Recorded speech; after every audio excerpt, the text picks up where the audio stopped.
I'm sitting here with Allison Logan. I have known Allison for about 20 plus years now. She is one of my mom's best friends, but more than that, she is a tutor for a lot of people who have not just dyslexia, but reading disorder. She is a Barton tutor.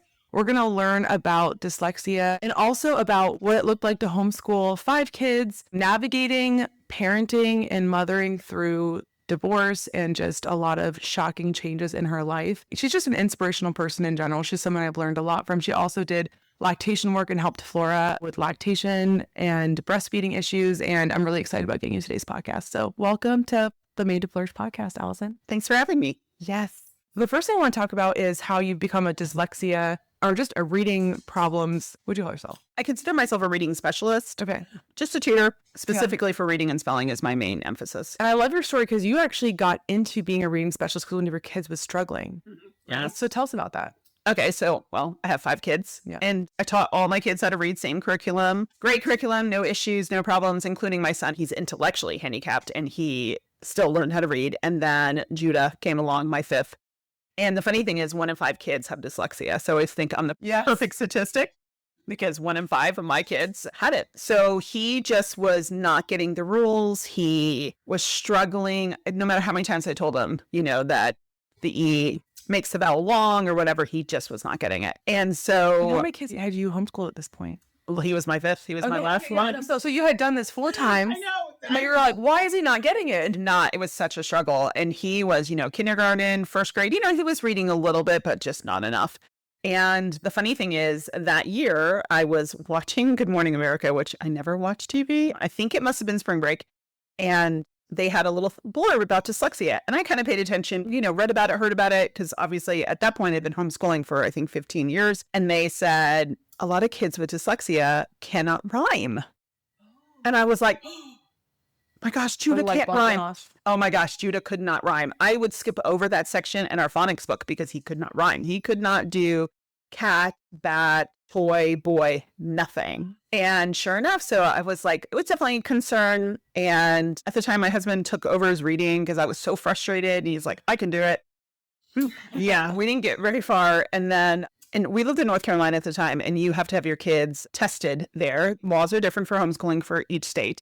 And we had an evaluator come in and test the kids. It wasn't the first year. I think it was the 2nd year. Sure enough, she flagged him for being dyslexic. Wow. At the time, he was 2nd grade and he had a kindergarten, 1st grade reading level. Wow. Which was devastating for me because I'm a huge reader. Right. So we started the process. We called our doctor. They sent us a referral to a psychologist because you have to have a doctor diagnose you. You can't just say you have dyslexia. Right. So sure enough, that year, so that was 9 years ago. And he was diagnosed as moderately dyslexic. And that started the whole process of tutoring and teaching. Wow. So you've been homeschooling. How many years have you homeschooled together? Okay. So the funny thing is this week was my 23rd year we're done. So my son, Judah, the one who's dyslexic, he turned in his last assignment. He has been in welding school. Wow. So in the state of Florida, you can be dual enrolled and you can also be dual enrolled in trade school. Okay. So he started last year doing welding school. Wow. So he did 1st year welding and then he started 2nd year welding in May. So he worked throughout the summer and then he just finished. So he is my 5th graduate. So he is done. It was a huge moment this week. I definitely cried a little. And 23 years, 5 kids, 5 graduates. My oldest is getting her master's degree and my kids never went to school. They always were at home. So you homeschooled all of them the whole way through. Wow. What made you decide to do that? Honestly, we had some amazing youth leaders, my husband and I, this was years before we were married. And they homeschooled and they were just big advocates for it. And I was just like, I had never really even heard of homeschooling. This is back in the early 90s. Nobody homeschooled. It was such a rarity. And so sure enough, we talked about it. And he's the one that really wanted to homeschool. I was like, putting these kids in school. And we started the process thinking about it when she was 3 and that started. So that was all the way back in 1999. Oh my gosh, that's a long time ago that we were starting to talk about it. Oh, that is so impressive. When you said that, just that you found out that it's hard to rhyme if you're dyslexic. If there's a mom out there who's listening who's wondering if her kid is dyslexic, what are other things that you could look for? Okay, definitely.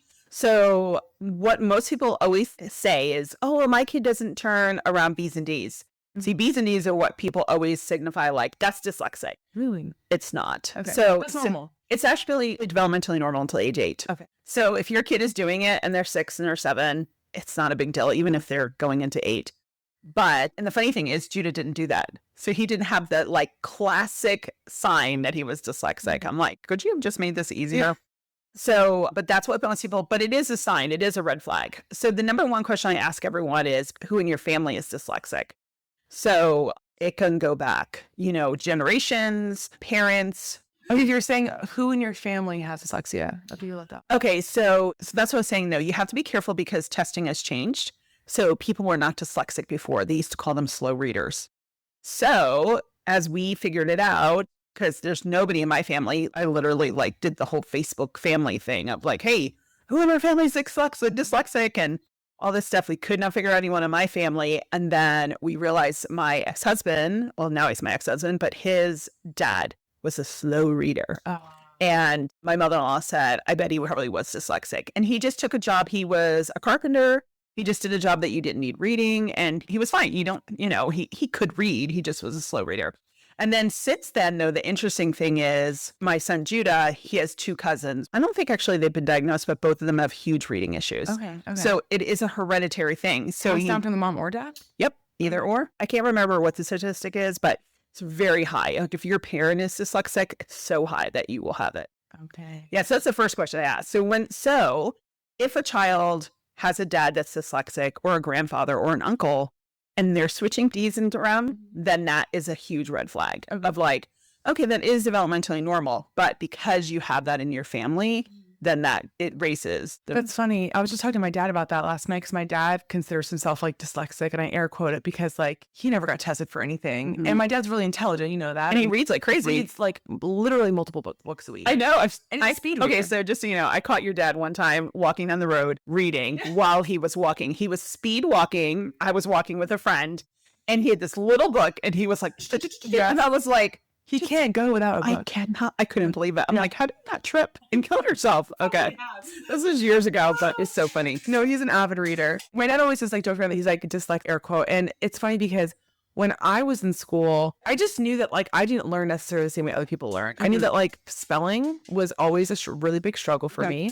I did switch letters around and even the order of my letters in words when I would write it sometimes, especially if I was in a rush. Like I would like look back at a word and I'm like, why did I like put those letters out of order? Mm-hmm. It was so, but like I don't think it was severe enough to do anything about it, but I feel like there has been something. And now that I homeschool my own kids and I watch the way that my daughters will sometimes like write in mirrors, like it's almost like you can hold up to a mirror and see it. Like, are those signs of dyslexia? Oh my gosh, definitely. Okay. I mean, chances are you probably are mildly dyslexic. It doesn't mean, not that everyone needs tutoring or anything like that, and there's a lot of kids that just figure out how to thrive and how to be able to spell and how to be able to write and all that stuff, and they're fine. But it's probably in your family, and it definitely, especially because your dad, if he notices it, then I would definitely watch all of your kids. Is it hard for kids who are dyslexia to read out loud? Like when they're like reading? Oh, absolutely. Partly because they don't have self-esteem towards reading because they know they're a slow reader or a bad reader. And so it's like, I don't want to read in French in front of you because I'm not as familiar with French as I am with English. You know what I mean? So whatever you're not good at,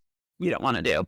Okay, that's a really good point about talking about self-esteem, because that is something I learned a lot about in homeschooling, is that like one of the main things, especially like the first few years of homeschooling, is not just to educate your kids, but to like build up their self-esteem when it comes to education, because that has such a big role in like them wanting to even learn. Absolutely. So how do you do that with someone who is struggling, struggling with reading and stuff like that? It's really hard. I will suggest that early intervention is really pivotal. You have to be careful with that. I have a lot of people that come to me and they're like talking to me about their kindergartner, and I'm like, well, don't jump the gun. Obviously there's huge red flags going on, and dad is dyslexic and stuff like that. Then we can kind of intervene, but I'm not like that, because some people are like, get your kid tested and from in programming. Yeah. And I'm like, no. But one thing that I regret is that Judah, I wish we had Judah. I didn't know though.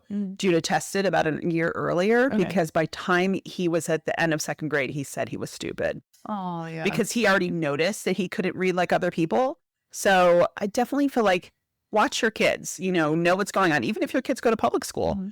You should be reading with them every day. You should have them read to you. You need to stay on top of things and be that advocate for your kids, because a lot of times people just send their kids to school and they're like, okay, they're taken care of, but you need to be the one to watch their needs. Honestly, half of my students are public school students. Okay. So, So what's the first step for a mom then? Like, what would you say if a mom's like, I'm really worried about my kid? What's the next thing they could do to kind of get on track? there's definitely a whole bunch of books that you could read that Tell me about regarding this. Well, I couldn't even tell you offhand, but there are a ton of books of just like, is your child dyslexic? Different things like to look for. But honestly, even if you just Google signs of dyslexia, look at them. They'll give you a whole list and you can see like, oh my gosh, my kid has like half of those, or oh no, there's only just one in there. So it's not a big deal. So that you definitely want to just do your own investigating. I feel like that for everything with your kids, with, allergies and education, all that stuff. We should be doing our own research and taking the time to see what needs to be done. Probably about only half my kids now, my students, are tested. Most parents are just like, no, my kid needs help. Okay. So, and the hard part is insurance has made it really difficult. So now in the state of Florida, they are not covering it, which is insane because this is a neurological issue. This is not like just some whimsy thing. And they're not covering it. And to have a psychologist test you is like up to $2,000. Oh my word. And so parents out of pocket. And parents cannot do it. So a lot of times parents are just like, forget it, I'm not testing them. I just know they have the signs, they have concerns, or they can't read. Another issue that we're running into is not so much dyslexia, but we are running into, I call them the COVID kindergartners. So they hit kindergarten in 2020 and they are struggling because they did not have the foundation, because our kids were taken out of school and they were put on whatever, Zoom school and all that stuff, and they lost the foundational stuff. So those kids right now, those third graders around there, really seeing huge gaps. Wow. So they're not dyslexic. We have to go back and start them from the beginning to make sure that they know those vowels and their sounds and they know their letters. They don't even know all their letters and they're like in third grade. Oh, that's crazy. Yeah. So I call them the COVID kindergartners. That makes sense though. I mean, like you see that like there's like certain pivotal phases that happen when like, like the 6th, 7th grade, when you're like going through puberty, all these like pivotal phases where kids had to pause their life for that year of 2020. You can just see it coming out like years later. You can still feel the effects of it. Yeah, definitely. Especially COVID. It's going to be one of those that we'll see for our generation. Definitely. It's crazy. When you figured out that Judah was dyslexic, you just kind of became an expert in reading, right? You just jumped all in. Out of necessity. That's my personality. And partly had to do with, we lived outside of Asheville at the time and tutoring was so expensive there. So it wasn't even an option for us. So I actually talked to a tutor in the Asheville area and she said, let me tell you about Barton. Okay. And I was like, what is that? She's like, go to the website. She said, you can purchase the curriculum yourself and tutor your own child. And I was like, oh. She said, but if you're just that mom that's not going to do it, that's like, oh, no big deal. She goes, then don't do it. You need a tutor. Because they do need consistency. But I am that mom. Yeah, tell me who finishes. I'm one of those that I laugh at people. I'm like, oh no, I finish the curriculum every year. Like I'm a finisher. That's just how I am. So I just Googled it, looked it up. There's like a test you're supposed to take as a tutor. You could be dyslexic and teach it, but there's concerns that, remember, it's hereditary. So if mom's dyslexic and never really got it corrected, then she's not the best candidate. So I did the testing and I bought the curriculum. So I started just in the very beginning with Judah. We worked every single day, 8 o'clock. That poor kid was only 8 years old. Every day at 8 o'clock, because I just had the thought is I didn't want life to get ahead. Suddenly it's noon and you're like, oh, dang it, we haven't done reading yet. And reading, I tell people reading opens up the world to them. It enables them to read their own directions, to read their history book, just to read books. And so I always did a classical approach with my kids with homeschooling. So my kids never read a textbook. They don't even know really what a textbook is until they went to college. They're like, what is this? So I'm like, boring. I know. Right? So we just read all the time. We did that every day, 8 o'clock, and we did the whole program. And by the end of the program, they can read to an upper middle school level, which is actually what most Americans read at. Is an upper middle school level. Most people don't realize that. And I'm like, yeah, really? The more you read, obviously, the more advanced reading you do, obviously your level goes up. Okay. So you started doing that with Judah. And like, how long did it take him before he started like build confidence? So I will tell you, he still struggles. He said to me recently something about being stupid. And I was like, no, he's 17. And I was like, Judah, you're not stupid. Was in welding school and he had to learn how to read blueprints. And that was a whole new world for him. That was so tough for me. Yes. Yeah. That first semester, he really struggled. Like he got through it and did really well in school, but it was new for him. And I had to kind of like coach him again of like, okay, ask a lot of questions, be in front of your teacher. Just because he did it this way for the students doesn't mean that's the way you need to learn, ask questions. They have to be an advocate for themselves because I can't stay with them all the time. And I would like to. I don't think he would like it, but So they have to learn how to advocate for themselves. So he did. And like I said, he passed and did really well, but it was a whole new world for him. So he still struggles with that whole, that's why I wish I had caught it. I wish I had known. I wish I had those conversations of, oh, he was a slow reader. I didn't know that. I'm trying to think. Judah, his grandfather was already passed away. So it wasn't even like a question like we talked about. So I wish I had asked a few more questions and maybe would have caught it more in first grade rather than the end of second grade. Because I think by then, first grade, half the kids can't read anyways. Right. So, and I hear different things. I think what's confusing to me sometimes about the reading topic is that exploring the thought of homeschooling. I listen to a lot of podcasts with people who mainly in like the Netherlands and like the Scandinavian countries, their approach to schooling was we don't really have kids like sit down at a classroom setting and try like reading, writing until they're around in the second grade. That's what they do like in other parts of the world. And they seem to have really good results. I'm not saying that's like fully applicable to America because I know that we just have a whole different system and a different culture. Yeah.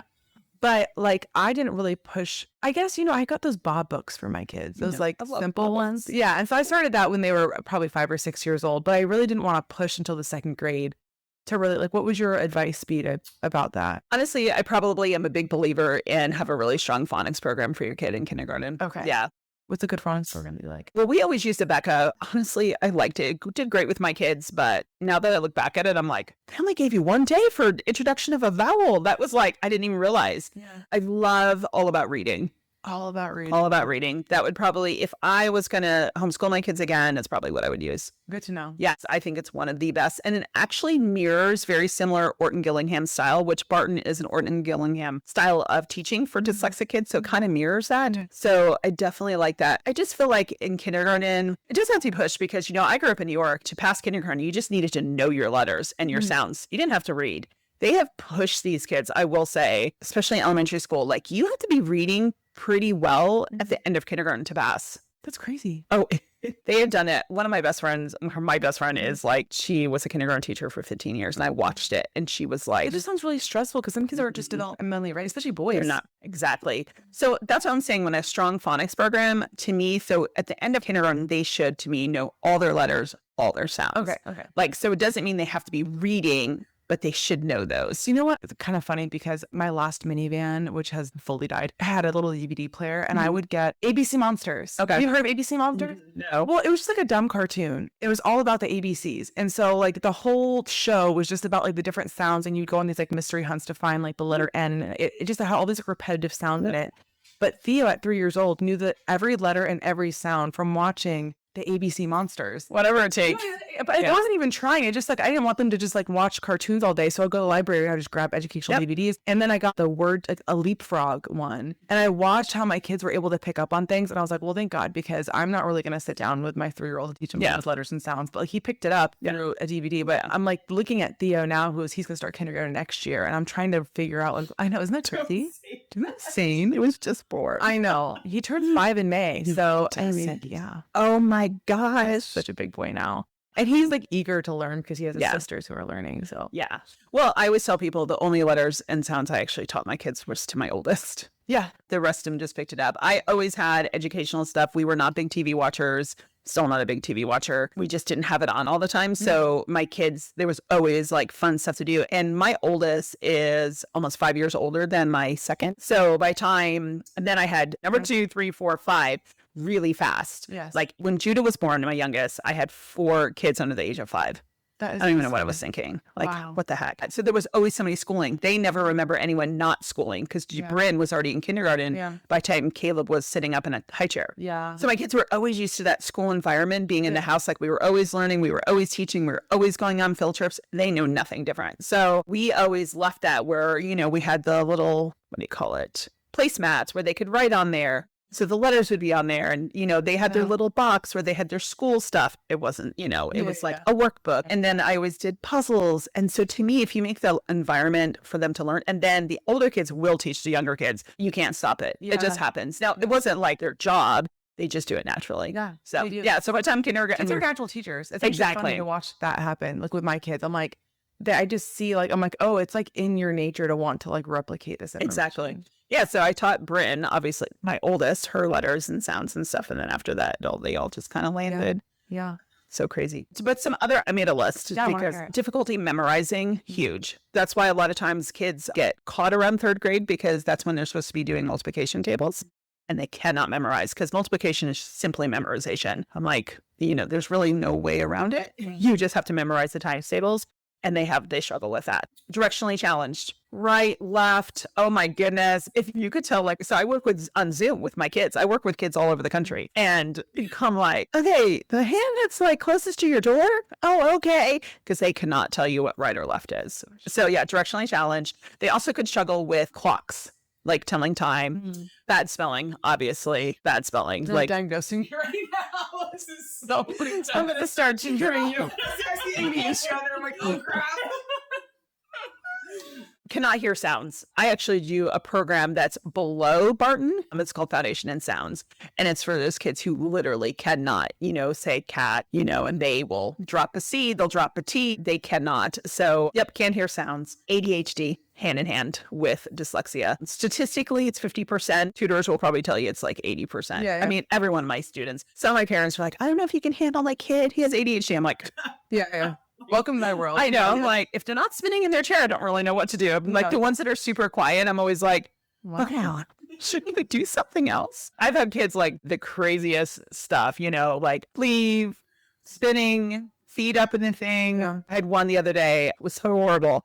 It was the first snowfall of the year in North Carolina. Oh, they were and I was like, I am going to lose this battle. I lost it. I was just we played games. I'm like, let's play games because there was no way I was going to win that battle. Yeah. Rhyming problems, which I told you, and guessing words. They guess. So what they'll do is they'll see a word. It starts with, there's a picture and there's a ball. Okay, so I'm going to say ball because it all works together. So guessing. Sometimes they'll memorize and add words. Also, which I love, I was going to start doing TikToks for this, and I think I might trying to branch out. One of the things they'll do is they'll read, I catch my students doing this all the time. So they'll read the word, just say they'll read the word sage. I'm talking, this is more of an advanced reader. And they'll say green instead.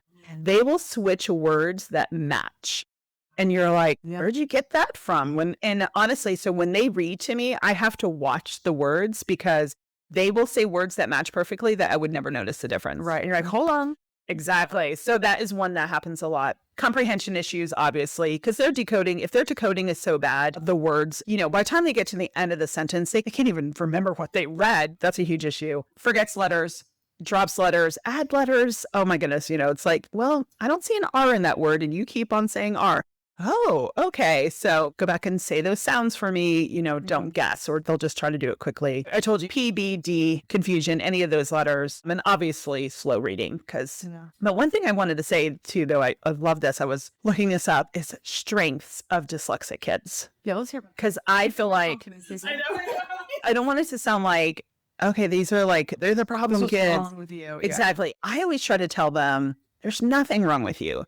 Your brain does function differently. It does. Let's be realistic. It is a neurological issue. But they are the most amazing thinkers. They are out-of-box thinkers. NASA supposedly looks for people with degrees that are dyslexic because they're out-of-box thinkers. They have to think differently than, I'm an in-the-box thinker, totally. They have to think differently. So I love that about them. They have a great imagination. They figure things out. They're problem solvers, which I think is amazing. They build things. So I have this one student in North Carolina. He is amazing.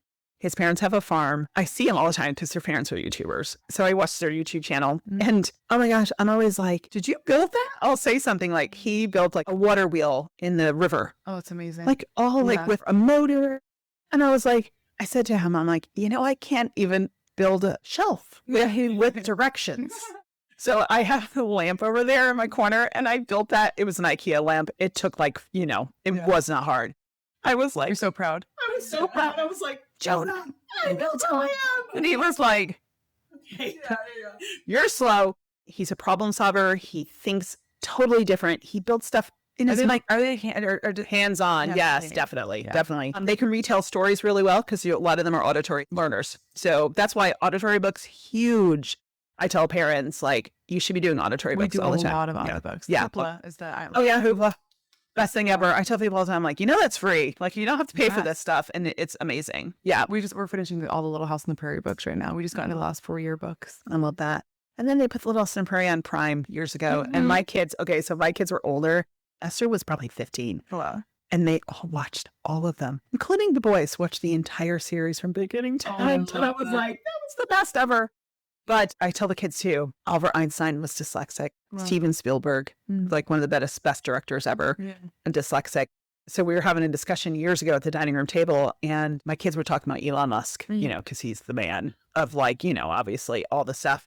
And they were talking about him. And I said, I bet he's dyslexic. And my ex-husband was like, husband at the time was like, not everyone's dyslexic. I was like, let's Google that. He's dyslexic. Really? He's out of box thinker. You have to think differently. It makes sense. It's funny because I have really been able to figure things out, but I've always known that like I don't think the way that other people think. I just like known that. Especially my husband, he's just like you. You and my husband would like get along so well. My husband's amazing. And he's like a finisher. He's just like so like type A, like, in the box kind of thinking. And so when we receive the same piece of information, I could see us doing totally different things with it in order to process it our own way. But I was just thinking about, I think I used to almost experience a little bit of shame. I felt different. I didn't really want anyone to know. And so I remember being diagnosed with ADHD when I was like in high school, and I didn't go on any medication. So I was like, no, if I figure it out this far, I think I can still keep figuring it out. But I listened to this podcast like years ago. It was a Navy SEAL, and he was explaining, he had this theory of like there's hunters and there's farmers. And he's like, farmers are great in the box thinkers. They're great doing the same thing over and over again. They're detail oriented. They don't get bored. They can stay on task. And he's like, and there's hunters who need like a change of environment. They need the adrenaline. They're trapped on a farm. Yes. And they would be a terrible farmer. Yeah. And there was something in me, like when I listened to that podcast, that like just, it like took the shame off of being a hunter and being like, okay, so like know this about myself. How then can I set myself up for success? You know, how can I work in a way? And like for me, like obviously I work in the creative world, and like I'm very hands-on with like kind of my work. I knew that I would be able to like sit at a desk and punch numbers in. That would kill me. And that's what you need to do with your kids. Yeah. You need to find their niche and let them fly. Yes. And the problem is, and that's one of the negatives about public school, is they put them in a box and everyone has to think the same, do the same, whatever. So with homeschooling, you have that ability to say, like, what are you good at? Like, where are you going to thrive? And you go with it and let them be who they are. Yeah. And I feel like, you know, now as I look back, if I could homeschool again, I would homeschool totally different, like totally different. What would you do? Tell me. Even though I feel like I did a great job with my kids, but way more freedom. Okay. Way more freedom. One of the things I learned a couple of years ago, which I love, is character over curriculum. Like which I feel like I raise good kids with good character, but do more of that character building rather than curriculum like finishing. So I tried to talk to young moms, you know, with their kindergartners. I'm like, first of all, don't bring school into your house. Please don't. Don't set it up. Like, I know some people want like a classroom and they have the ability with their, you know, with their size of their house. And I can understand that. But just let your kids, you know, my kids used to work everywhere. It was like on the couch, in their bed, outside, whatever floats their boat that day, let them do it. And the young moms showed kindergarten, you know, they'll tell me all the stuff they're doing. And I'm like, oh, stop now. I'm like, kindergarten should really, and first grade should be no more than an hour a day. And that makes them go crazy. That's because remember, when they go to school, they're there from 8 to 2. You know, what are they doing for 6 hours? And it's just not necessary. Like, so to me, you should be doing a math program, do a phonics program, do a, you know, a science journal where you like go out every day and collect stuff. You know, do some art and let them just be. Go to the library as often as you can. If you can go 100 times a week, go 100 times a week. Let your kids read to your kids nonstop. And the funny thing is, you know, because I use a classical approach, which living books, and my older kids used to sneak in and say, can we listen? Because they would listen and it would be like towards the end of the book. And I'm like, can we just come in and listen? Because they listened to the whole book. They wanted to hear me read. And I read to my kids, I mean, they were definitely into, all of them are into middle school. Some of them were into high school because I had younger ones at the time. So read. My dad read to us. That was like the best part of my day every day growing up, was my dad reading to us. He had these books they were classic books, but they were like dumbed down to like. Yeah. You know what I'm talking about? So they'll take like Moby Dick and make it into a smaller version. Yeah. It was like that. Like a whole bookshelf of it. So Red Badge of Courage, Dr. Jekyll and Mr. Hyde, Moby Dick, The Wind in the Willow. We did so many of those books and just it made me fall in love with story. Yeah. I maybe like wouldn't have said I loved reading necessarily, but I loved story. And that eventually became a love of reading because now I'm always in an audiobook now. I don't really have right now in my life the time to like open a book and read a lot for my audiobooks. benefit. If you can do it, just do it. I have a book club that I go to every month. And so we read the same book. And probably maybe half, more than half, they do audiobooks. Because a lot of them, I mean, they're professional women and they're like, I don't have time to just sit and read, but they have time to, they're in the car. You have to choose. You're in the car, like when I'm baking, whatever way, exercising. Exactly. And habit stack. Yeah. So, and also my daughter Esther doesn't really like to read that much. But she's super artistic. And so the interesting thing too, I wanted to say, I just thought about that. When we had our kids tested in North Carolina, the one who flagged Judah for dyslexia, one of the things they told me is, it was definitely Esther and Judah, that she said, stop having them look at you. And I was like, what do you mean? She goes, well, you're one of those that I'm reading, look at me. You didn't mean like pay attention. And I was like, yeah, that's definitely me. And she said that when she tested them, their comprehension level dropped when you made them focus at you. So that's when I started letting them, oh, you want to do Legos on the floor while I read? Go ahead. So you smart. Want to look out the window? So I remember testing Judah. I'd say, what did I just say? And he'd be like, and he was like staring off into the distance and he'd be like, burp, burp, burp, burp, burp. And I'm like, oh, okay. Okay. So I started letting them just be who they are. If you just want to lay, if you want to do Legos, if you want to draw, because Esther is artistic. Do you want to draw while you're doing it? Let it. So that's where I wish I had just had more freedom from the very beginning, less curriculum bound. And because there are kids, it will come together in the end, you know, especially if when they go into high school. If you see a child that is going to be college bound, then you revamp things as they get older. Right. But those elementary years are sweet. You will have amazing kids if you just let them be who they are. The hard part is I definitely lean more towards unschooling now that I'm not a homeschooler, especially for those formative years. But you still have to be a parent that does stuff for your kids. Like you allow them to do the co-op so they can take the classes. You allow them to go to the library so they can look up the books, so they can build whatever they want to build or learn about whoever they want to learn. You can't just say, my kids are just sitting there, you know, laying on the couch. You do have to make an environment that is for them to learn. And give them to kind of teach them a little bit of work ethic, you know. I feel like absolutely. That's what I'm trying to input. Because when I read the book by Elizabeth, some of her lectures, it's called like the 5 smarts. You've heard that? I feel like I know that. Yeah. Okay. They're like, you can be body smart or nature smart or like word smart or all these things. So Flora's very body smart. She's like very, very physical. And you can just tell like she's just so capable physically. Yeah. And so I've learned how to allow her freedom to like really move her body and like learn a lot with her body too. But I was laughing with my husband the other day because last year our curriculum had all the states and the capitals and the state birds and stuff like that for us to, we used My Father's World word last year. And I was trying to figure out how to include into our curriculum. And I was just like, I just can't include this part. So I didn't last year because I didn't do any of the states. But I did buy this placemat that's at our table that had all the states on there with all the capitals and stuff. And for some reason last month, Flora got really into like the states. And I also bought a puzzle that had all the states. Yeah. And so every night at dinner, she hands my husband the placemat and she hands it to him. She goes, Daddy, quiz me on the states, quiz me on the capitals. And she hands it to him. And like, I'm like, dude, like I didn't have to like fight for this last year when I just simply didn't have the time or the energy. And now you're learning it and you're doing it. How cool is it? I feel like sometimes, I don't know if you would say this or not, but I feel like a lot of homeschool moms are almost a little bit too hard on themselves. Oh, yeah.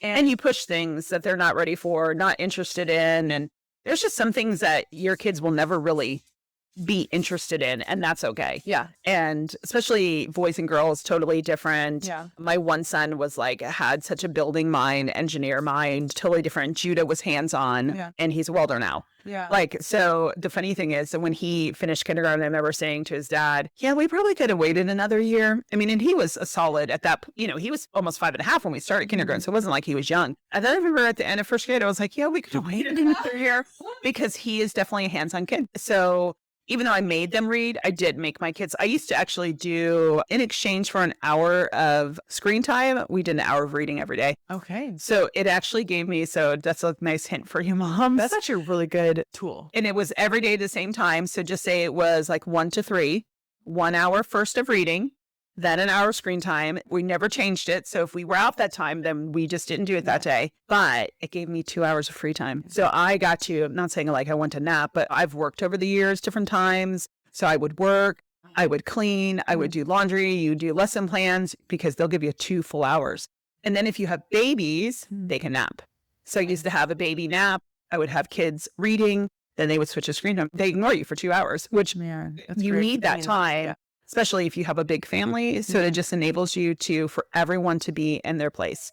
It's really, and then of course they get to just enjoy, Do you ever worry, my kids are still pretty young. Sometimes I worry that if I gave that to Flora, that she would say she read for an hour and she wouldn't. So do you ever have you quiz them? Okay, what was this last week? Oh yeah, I would. Oh, I've done that a lot. I just feel like Flora knows how to kind of work me a little Pop bit. open the book and just randomly pick a page and go, okay, so where did he go? What was he doing? What was he wearing? I mean, I would definitely. Yeah. And you could always make him do, make him do a book report. You can do if they're a drawer, make them draw something. Tell me from chapter 60 that you read. Yeah. But my kids are pretty good. And then the other thing though is the pleasure reading was pleasure reading. So I let them read what they wanted. It was not schoolwork. Okay. So we went to the library, they would get a stack of books. We went to the library every single week. And so they would get a stack of books and they read what they wanted to read. How did you keep track of your library books, Allison? I've paid so much money. I know. I owe library right now $60 because one delicious book was lost and I just can't find it. I know. And then they make you pay for it. And then they make you pay to put it back in stock. I'm like, well, when I first started homeschooling, this mom said that she used to put in her homeschooling budget, and this was in the early 90s, $100 a year for fines. Okay. And I thought that was so funny. I was like, really? Yeah, we lost them over the years. Mainly, I used to keep them in a section in our house. There was a basket. It was a really large basket. You could also have them each have their own box in their room where they keep their individual books. But I used to go online and reserve books because we literature-based curriculum. But usually I would just pop that open and go, okay, we're going to the library today and I need these books. And so I would make them go hunt for them. Because remember, if you give them the liberty to go read wherever they want, then books are going to be scattered. So yeah, but you do have to kind of give up. I did lose a lot of books over the years. Yeah, I know. When you're talking about your reading hack, one of my reading hacks, and this is something that I just started implementing this year, which has been such a game changer. Theo loves to have books read to him, and I need Flora to read, a certain amount every day. So I will literally have Theo pick out a book, and he gives it to Flora, and Flora will read. Go for it. While I'm nursing the baby to sleep, I'll hear Flora reading in the bedroom to Theo, and I'm like, okay, that counts. 100%. Why not? Yeah, I would definitely do that. Yeah. Aww. But reading, just making an environment that is just, that it's good for them to see their parents read or listen to books or whatever. Cameron's all the time. Yeah, he's great. What are some things we have a lot of new moms on here, maybe some moms who are exploring homeschooling or maybe are in it and feeling discouraged. Are there any lasting bits of encouragement or information or even resources you could share with us before we end? The biggest thing I would probably say is that you will have bad days and you will have bad weeks and you'll have bad months and you'll have bad years. And it's okay. It's okay. Yeah.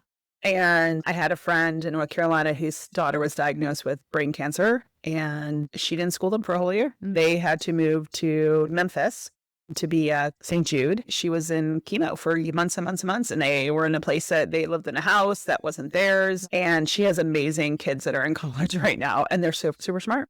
And she just was everything in their life was turned upside down. And, they still read during the year and stuff. And they did some stuff, but not much learning happened. And it was okay. Yeah. And I tell people did you just have a baby? Oh gosh, give yourself grace. That's not going to be your best year. I'm please don't tell me because I've seen it. They're 5 days postpartum and they're pulling out the curriculum. And I'm okay, girl, no. So that's where I tell people plan ahead. Just say, oh, I'm going to have a baby in, July. So I would start school earlier, jump ahead so that you're ahead so that you can finish early or, whatever. You definitely have to things happen. Life happens. People die. Situations happen. Finances change. People have to get jobs. So you really do have to just allow that. And it's okay. And it's all right for you to cry. And they say statistically it takes 3 years to get used to your homeschooling groove. 3 years. Wow. So people think the first year, that didn't work for me. That didn't work for my family. I'm well, you didn't give enough time. Well, that's impressive. I hear that. Yeah, it takes time. I'm so your groove. Yeah, it does. And then let me tell you find your groove and then you get another kid and you're oh, that groove changed. Yep. And they get older and they change. Oh, there was something I was going to say about that. Everything just changes and you just have to kind of go with that. And it's okay. Have a good community. I really suggest that. People who isolate themselves usually don't do well. We always joined a co-op. We always had friends. your kids have got to know that they're not the only homeschoolers. Yeah.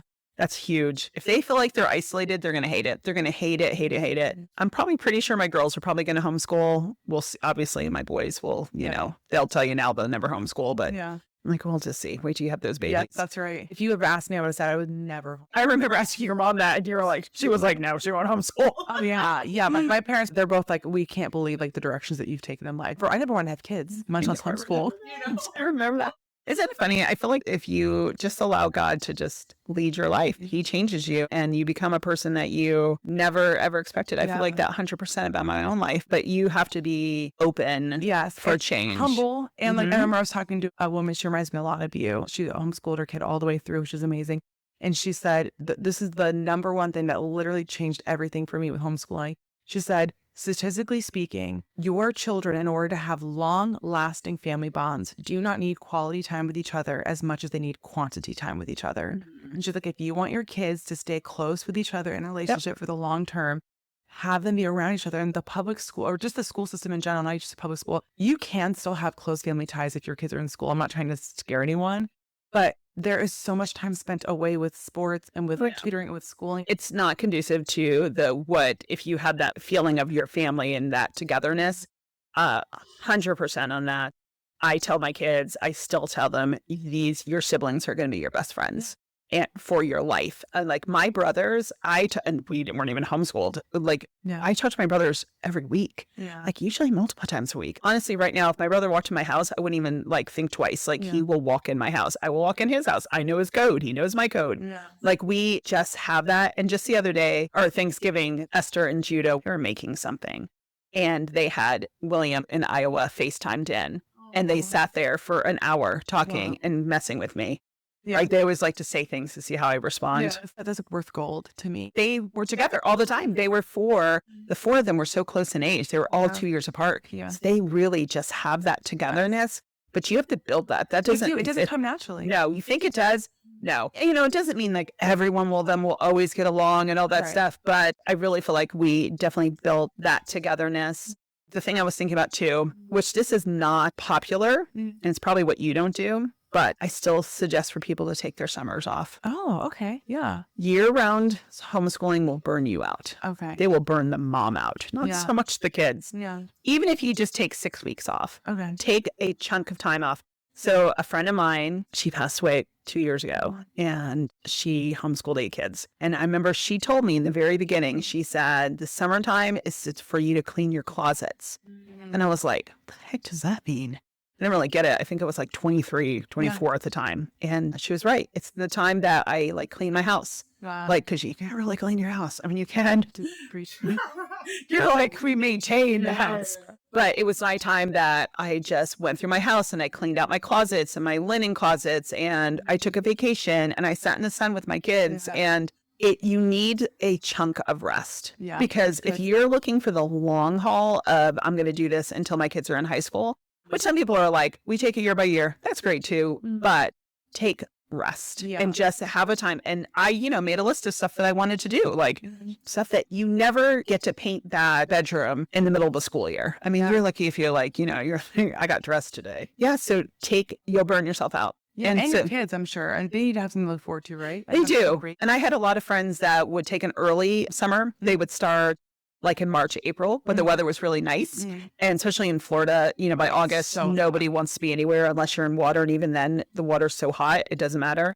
So they would take a break from like April to July. Yeah. And so, but this is the cool part about it. Doesn't mean we stopped reading. Right. That's what we still did the hour of reading every day. We still explored. We still did fun things. So technically, it's still schooling. The learning never stopped, but the schooling, structure. Yeah. It's just time for you to not have to like grade papers. Because I will say, like, it gets old. How many math problems I have graded over the years. It's like a little overwhelming. You just need a break. So I would say, even if you just took 6 weeks off, doesn't have to be the whole summer, but give yourself a break. That's good advice. Yeah.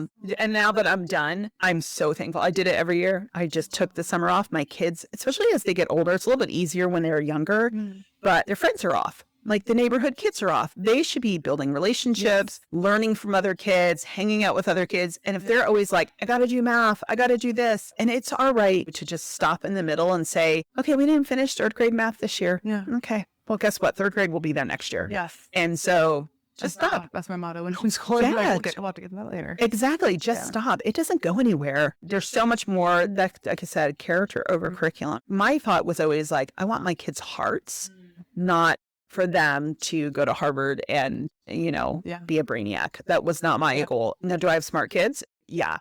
I know a lot of amazing homeschool kids that are just so brilliant. And their parents really just let them explore and just know they're individual, especially those of us who have big families. Don't put them in a box. They're not all in one box and they're all going to do the same thing. They're going to be different. So, dude, Allison, thank you so much. This is such an amazing podcast. You were so fun to have on here. I feel like I have so much I'm still processing about myself and my kids. But I want people to be able to find you. Are you still open to having tutors? Like if there's someone else who wanted to find you, where they can find you? Well, so that's the interesting thing. So last year I expanded my business. So I tutor. I actually keep a load of 15 students right now that I meet twice a week. But I also have tutors that work for me. Oh, great. So I have 5 tutors that work for me. So so we have open slots. You can be anywhere in the country. It does not matter where you are. I've actually tutored somebody in Antarctica this last year. That's amazing. Their parents were on a 9-month cruise and they were obviously with them. And I know it was so funny. He said, "Can I just go see the whales?" And I was like, "Oh yeah." I know, right? And where can they find you? Well, you're going to have links. So I'll put my email address on there, and Allison Logan Reading Specialist. You can find me on Instagram and also on Facebook. I have a page. Is that what's your the Instagram name handle? Yeah, that Allison Logan Reading Specialist. Yeah, all spelled correctly. Yeah, ALL.